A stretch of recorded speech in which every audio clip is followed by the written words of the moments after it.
તો આજે આપણે બનાવીએ છીએ આટા ગુડ કરાચી બિસ્કિટ, એટલે કે રેગ્યુલર ઘઉંના લોટમાંથી જ આપણે આ કરાચી બિસ્કિટ બનાવશું.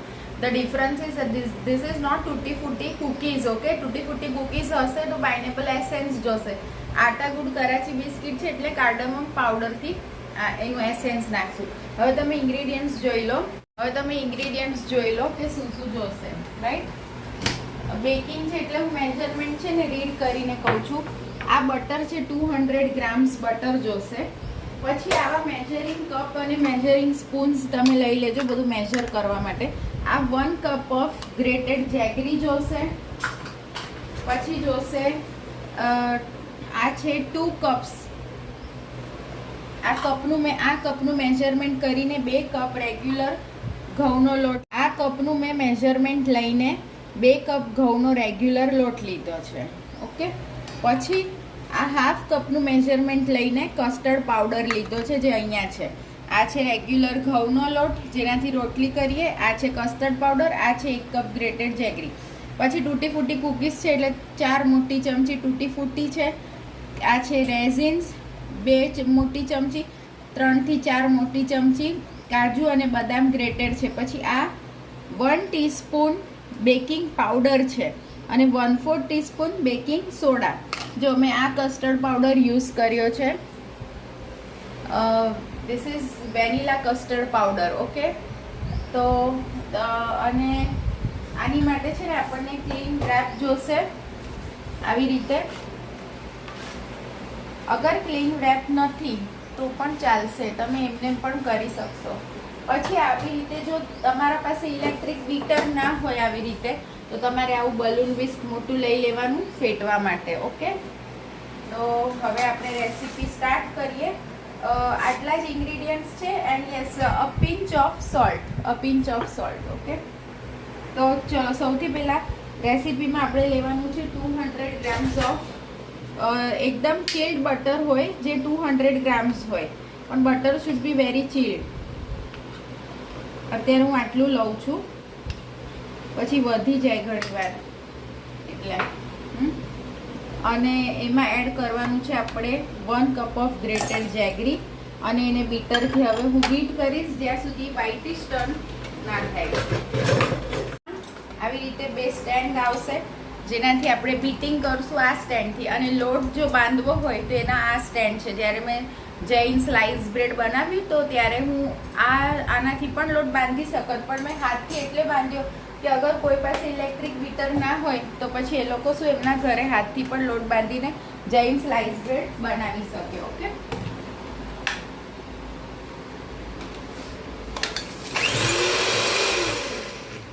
ઇનિશિયલી લો સ્પીડથી સ્ટાર્ટ કરવાનું અને પછી સ્પીડ વધારતા જવાનું અને 1 ડિરેક્શનમાં જ બીટ કરવાનું.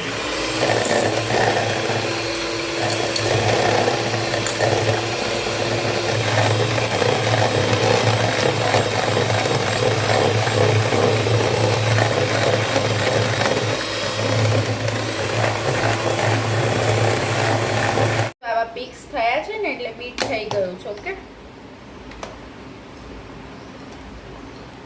ચલો હવે આમાં આપણે બધા લોટ ઉમેરશું. દેટ ઇઝ બધા મીન્સ એક જ છે ઘઉંનો રેગ્યુલર લોટ જેને સીવ કરવાનો. આપણે બેકિંગ છે એટલે બધું સીવ કરવાનું.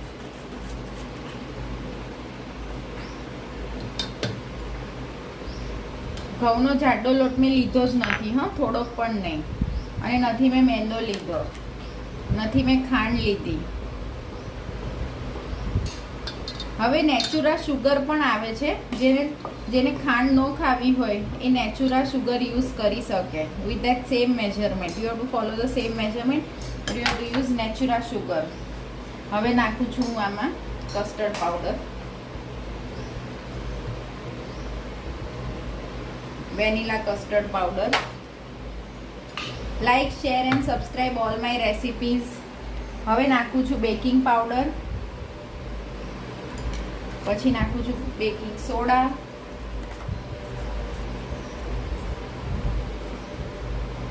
બધું જ નખાઈ ગયું છે.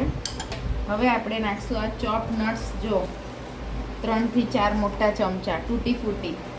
3 થી 4 મોટી ચમચી, રેઝિન્સ 2 મોટી ચમચી અને પછી ઇલાયચીનો પાવડર. હવે આપણે લોટ બાંધશું.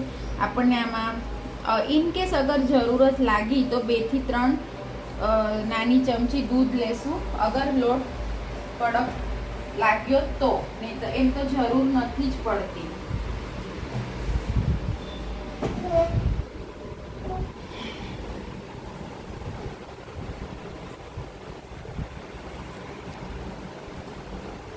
જો આ ક્લીન રેપ છે, જેમાં હું આને રેપ કરીને મૂકું છું ફ્રીઝમાં અડધો કલાક માટે.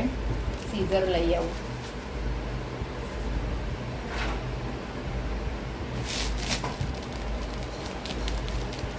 તો જો આવી રીતે મેં ક્લીન રેપમાં આને એકદમ રેપ કરી દીધા છે.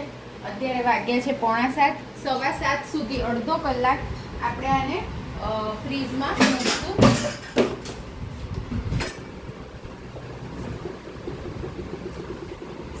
અડધો કલાક માટે આને ફ્રીઝમાં નીચે મૂકશું તો શું એક એનું ગ્રીપ આવી જાય.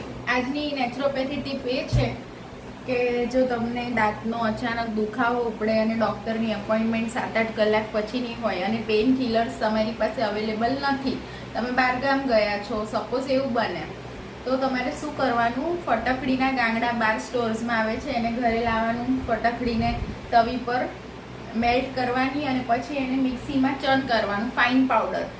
દાંતમાં જ્યાં દુખાવો હોય ત્યાં દબાવી દેવાનું. એટલે it works like a pain killer because ફટકડી is antiseptic. Okay. And second thing, કોઈને કોન્સ્ટન્ટ ખાંસી આવતી હોય અને ડૉક્ટરની અપોઇન્ટમેન્ટને 6 થી 7 કલાક બાકી હોય તો પછી એને ફટકડીમાં જે નેચરલ મધ આવે છે એ એડ કરવાનું અને એને 5-5 મિનિટે ફટકડીને મધ ચાટતા રહેવાનું તો ખાંસી બેસી જશે. Okay. Like, share and subscribe my channel. Don't forget two subscribe my channel.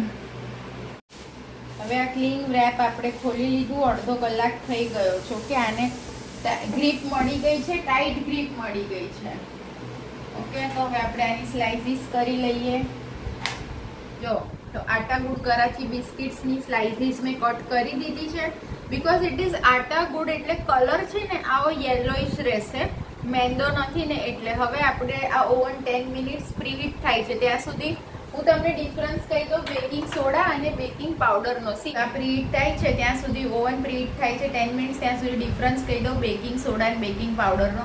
Baking soda needs acidic thing to activate like buttermilk or lemon juice, whereas baking powder needs heat and moisture to activate, and baking soda is 3 to 4 times more powerful than baking powder. Baking powder already has a fraction of soda in it. Okay. ચલો આપણી heat થઈ ગયું છે તો હવે આપણે આ એક ટ્રે પહેલા હું મૂકી દઉં અંદર. આ એક્ઝેક્ટ બેક કરવાનું છે 10 to 12 મિનિટ્સ, એનાથી વધારે નહીં. તો આ જો આટા ગુડ કરાચી બિસ્કિટ રેડી છે. આને મેં 15 મિનિટ્સ બેક કરી અને જ્યારે આ રૂમ ટેમ્પરેચર પર આવશે ને એટલે ક્રિસ્પી અને હાર્ડ થઈ જશે. તો તમે જોઈ શકો છો કે કેટલી ડિલિશિયસ દેખાય જ છે અને આના પર ક્રેક્સ પડી છે. દેટ મીન્સ કે પરફેક્ટલી બેક થઈ ગઈ છે. ઓકે. તો please do try my recipe. Like, share and subscribe my video. Don't forget to subscribe my channel. Okay, bye, have a nice day.